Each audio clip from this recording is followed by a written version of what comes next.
Hey, Chris. Hey, Kayla. What do I always say? There are a lot of things that you always say. You are a woman of aphorisms. Like, there's just a lot of Kayla-isms. Well, this Kayla-ism is, and I quote, everything we do because we're afraid of dying. Oh, yeah, you do say that. You know, the other thing that you always said before, like way before we did this podcast is, what is religions are just cults that have just made it?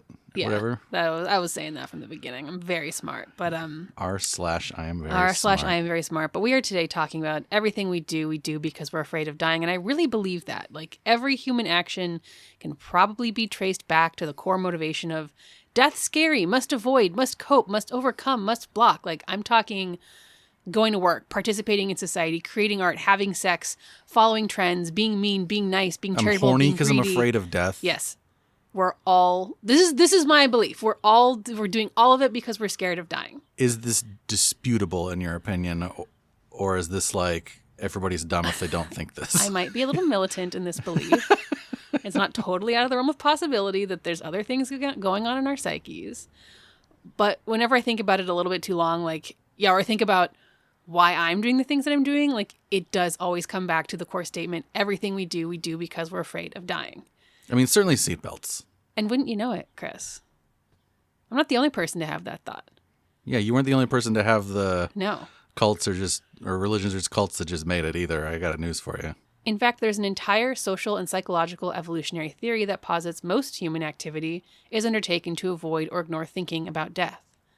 The terror of knowing we will die, the human ability to understand the profundity of death and the nothingness that follows, triggers such a powerful unconscious anxiety in human beings, we exert a tremendous amount of energy trying to manage it.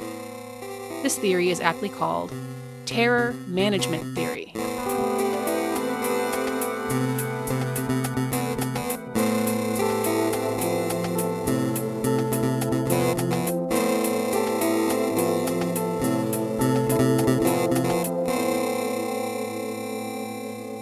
Welcome to Culture Just Weird. I'm Kayla. I'm a TV writer. I'm Chris. I'm a game designer, and I also manage my terror and fear of death. Don't we all? We're so glad to have you back at the show. If you would like to support us at Culture Just Weird, you can find us at patreon.com/culturejustweird.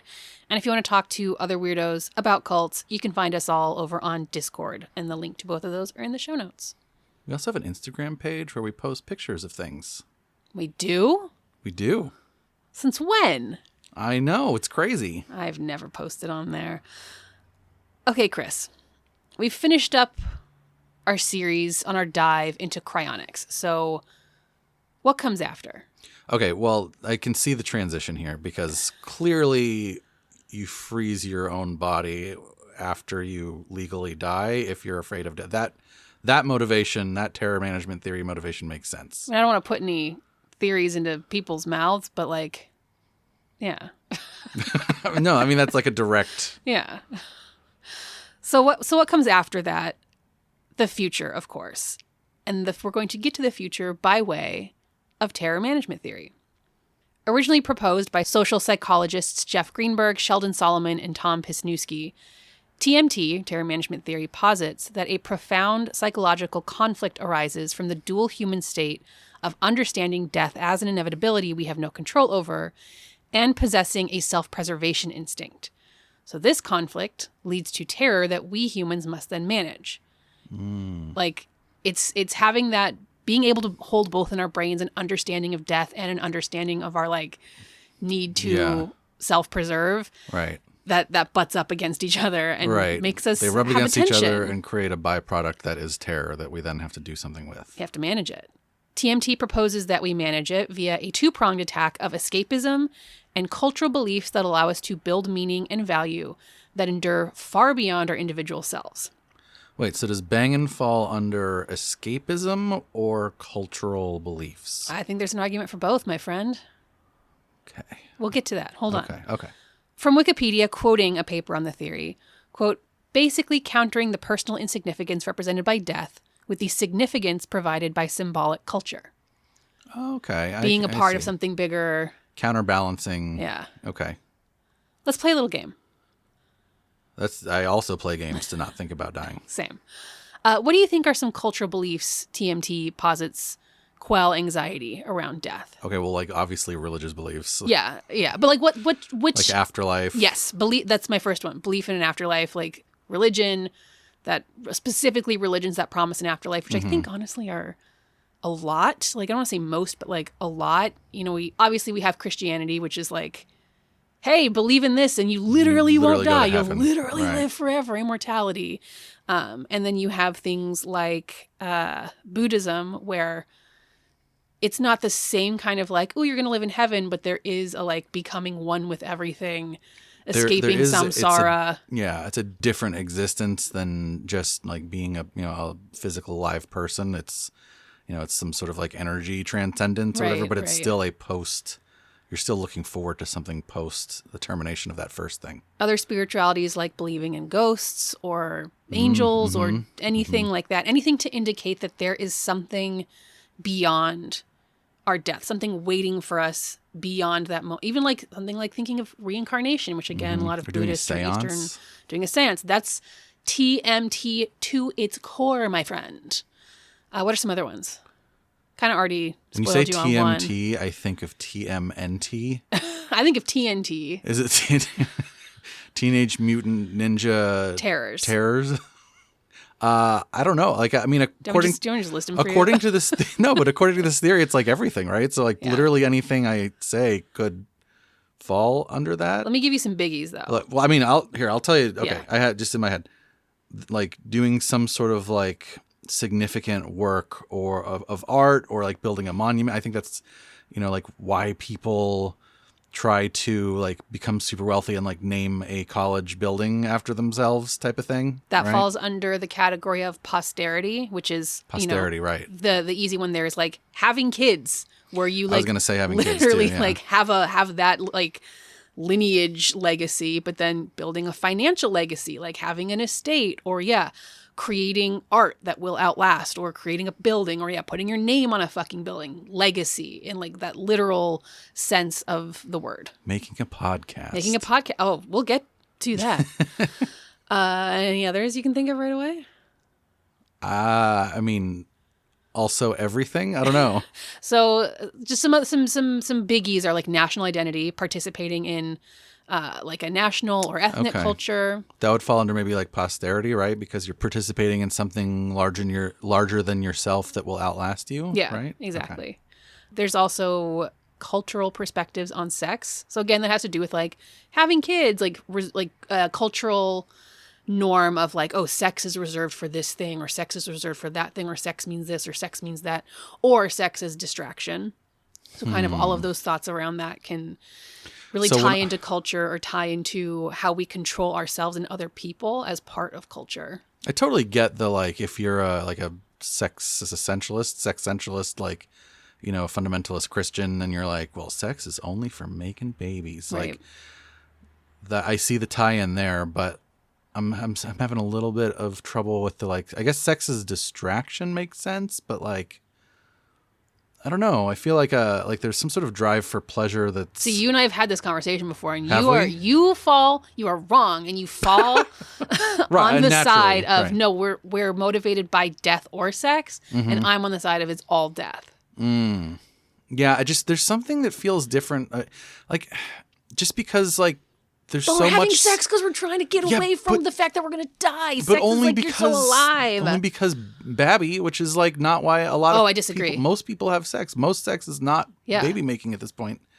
So then it's, I mean, I guess you put it under like playing a game or like eating something delicious in terms of like the pleasure wards off like the sense of impending doom. But also how alive it makes you feel. How alive an animal it makes you feel.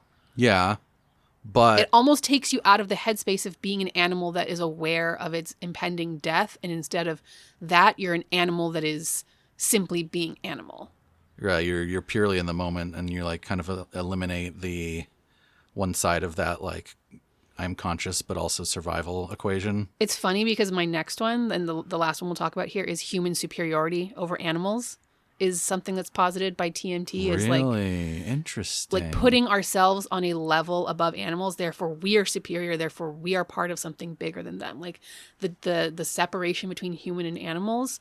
TMT theorists believe are part of that. And I'll get more into that in a second. Yeah, I guess I just will put my like I totally see where this is coming from and where you're coming from.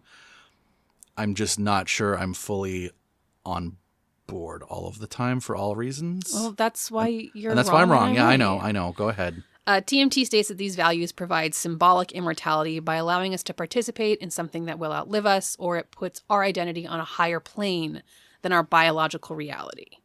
So it's like that's where the human superiority over animals. It's I'm not going to explain it well, but just like trying to escape our biological reality of like, we're going to die the same way that animals are going to die. Right. But we have souls, though. But we have souls, and animals don't, and that's why we eat them in a tasty burger. I don't know. Souls would probably be pretty tasty. I mean, if Ursula taught me anything. If the Dark Crystal TV series taught me anything. Right. A fundamental... That's actually... Why is there not more, like, eating souls being very, like, a delicacy? Should be more of a trope. I think there is. No, I mean, like you said, Dark Crystal is basically that. A fundamental facet of TMT is self-esteem, which I thought was very interesting. The researchers define self-esteem as one's belief they are living up to the cultural standards of their specific worldview, predicated on the belief in the validity of that worldview. So self-esteem in this paradigm is a way to manage anxiety around death and allows us to become something more than a scared animal trying to outrun the inevitable. So if you have high self-esteem, it's probably because you are considering yourself to be living up to the cultural standards of the culture that you either believe in or were born into or have been enculturated in, yada, yada, yada, yada. I see your skepticism. You see my face right now? Just that's a big assumption that if you have self-esteem, because part of that sentence, if you have self-esteem, it's because you're living up to your culture's standards. I think that is a very hefty assumption that probably doesn't always hold. I don't know. I think that you're thinking of it too. It sounds like gymnastics to me a little bit. One of your problems with that is like, well, what if I don't agree with the like cultural norms of the culture that I'm in? Like I have self-esteem because I have high self-esteem because I don't think that I should be at work for 18 hours a day. No, but you have high self-esteem because you're subscribing to a different kind of belief. Right. I'm part of a different, not a dominant subculture that believes that work is good. By the way, this is not necessarily true for me, but just an example. Right, as an example. Even though all I do is this podcast, so I am a lazy piece of shit. We all are. But your point is that I'm thinking of it in terms of, well, I'm not getting my self-esteem from like national cultural identity all the time because I'm part of these other subgroups. Right. But these other subgroups are things I have self-esteem because I'm living up to their standards. That's what you're saying. Yeah. And that's my understanding of how they're talking about self-esteem. I'm still wrapping my mind around it. I also don't know if I agree with their concept of self-esteem in TMT. I just wanted to touch on it because it's a very important part of the theory for them. I also want to say that that's not necessarily what I was thinking. I was not necessarily one of the things you were thinking. It's one of the things I was thinking, but I agree that is a very effective counter to that line of thought. But the other thing I was thinking is more just like sometimes self-esteem. I don't know. It feels like self-esteem can also be it's self-generated, like something that like I'm living up to some standard. Like I guess maybe I'm always living up to some kind of standard, even if it's like maybe I read Marcus Aurelius and I'm like living up to his standard. And that gives me self-esteem. I guess you could still argue that that's part of something greater that I'm living up to. I don't know. It just feels weird to say that like self-esteem is always about living up to some standard. But maybe I'm not. I don't know. Maybe I had to talk to a That's psychologist. just how they're defining it. I think that self-esteem is like a very nebulous word and concept. Right. But this is their definition within this framework. Mm-hmm. Mm-hmm. Well, TMT was developed by the social psychologists we mentioned up top, Greenberg, Solomon, and Pisnewski. They got their idea from anthropologist Ernest Becker, who won a Pulitzer in 1973 for his book, The Denial of Death. Pulitzer? Yeah. I thought that was like a reporting prize. It's a nonfiction book. Oh, okay.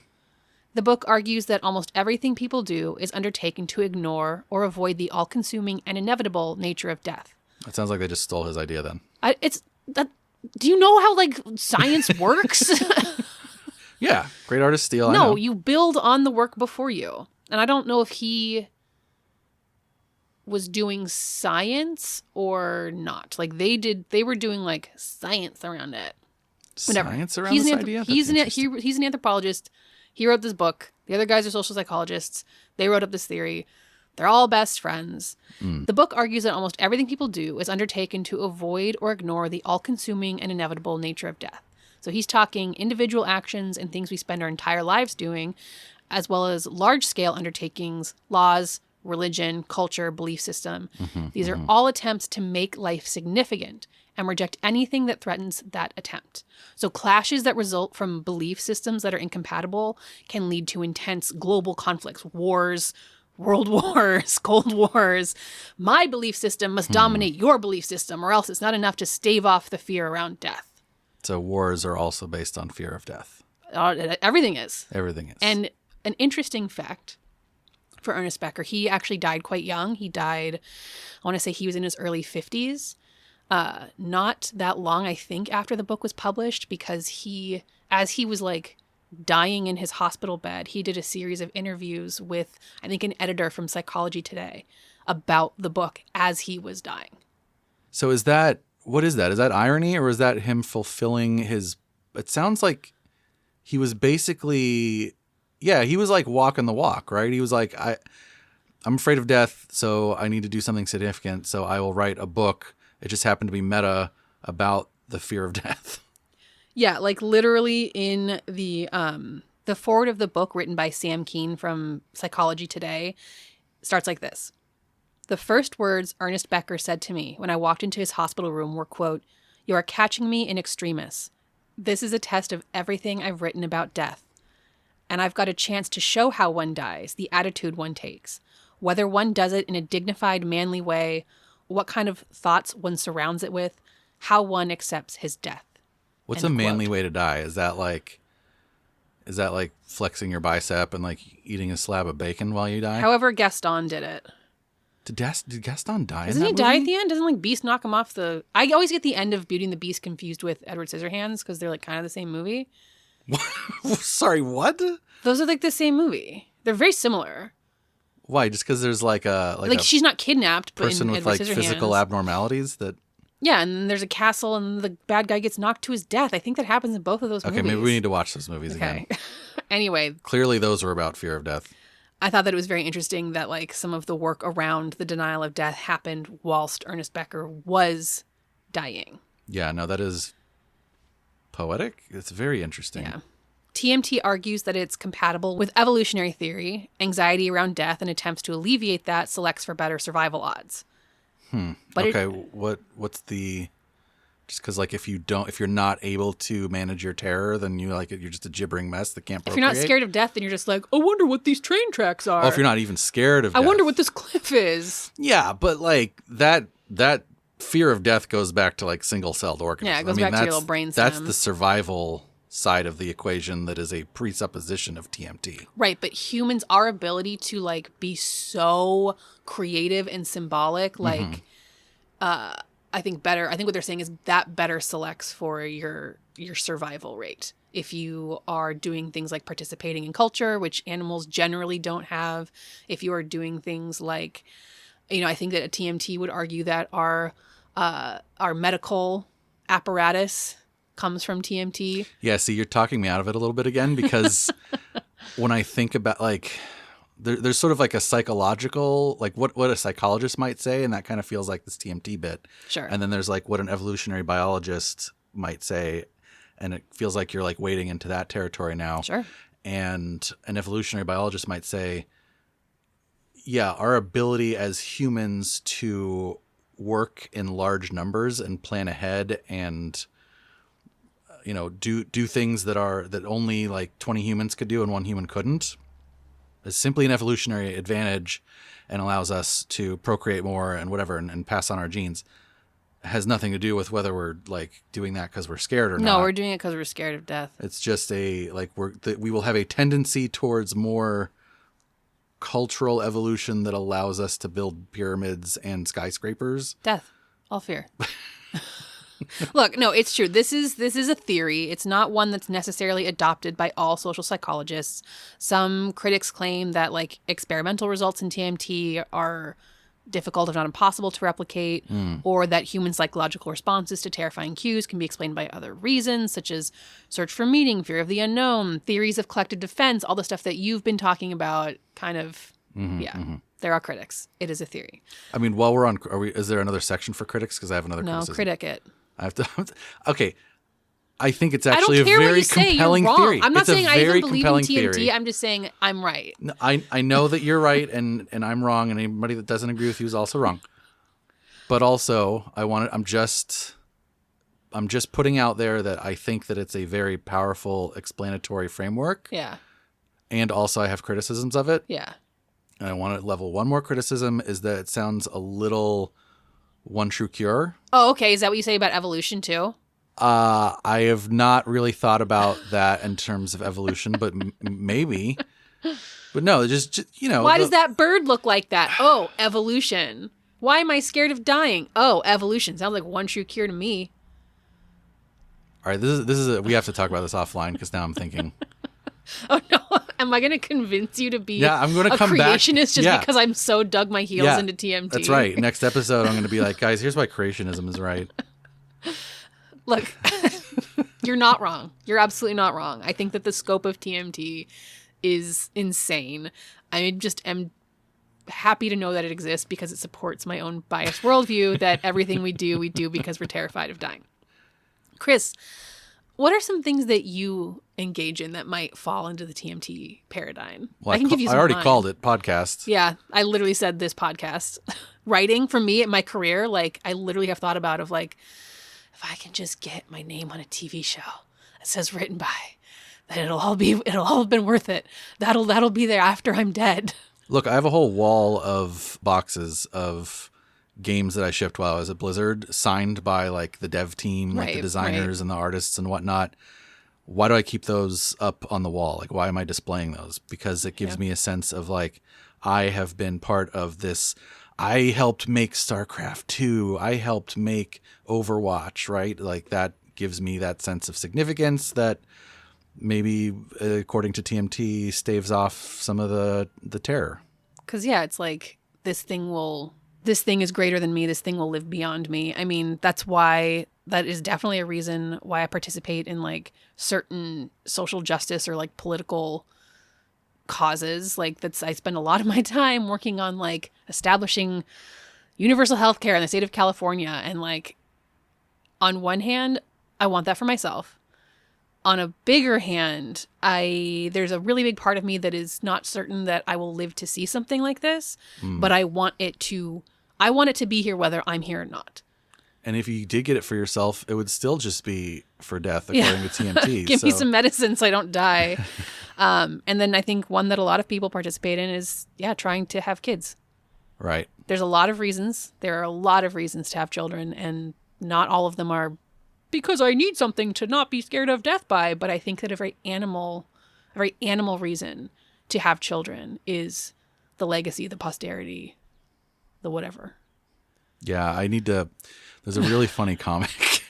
I think it might be like House of Decline. I forget what webcomic it is, but where it's just like 4 panels and it's like, man, my life feels empty. What should I do? Maybe I should have kids. And then like it shows like they have a kid and the kid grows up and it's just like goes back to the first panel. Yep. Now, why exactly are we talking about terror management theory at this point in the show? We've already done cryonics, so why didn't we talk about it before? Why are we talking about it now? Yeah, Kayla, what are we, delinquent? What did we do? Well, I think we can give, like you said, TMT a read to what we have talked about so far. Cryonics, afterlife, blah, blah. But I actually think TMT does so much more. I think it underpins almost everything we're going to talk about on this show this season. And I think it especially underpins what a particular group of people are thinking about right now when it comes to humanity, particularly what comes after humanity. Hold on, wait. Yeah. I see why we're talking about this. Is okay. So the scope of TMT lets us talk about anything this season. Well, yeah. But I think that it's guiding us towards what we wanted to talk about next. So next time on Cult or Just Weird, transhumanism, expanding our human abilities and capacities beyond current biological constraints, and possibly escaping death, or at least the fear of it. I'm Kayla. I'm Chris. And this has been Cult or Just Weird. 'Cause I'm TMT. I'm dynamite.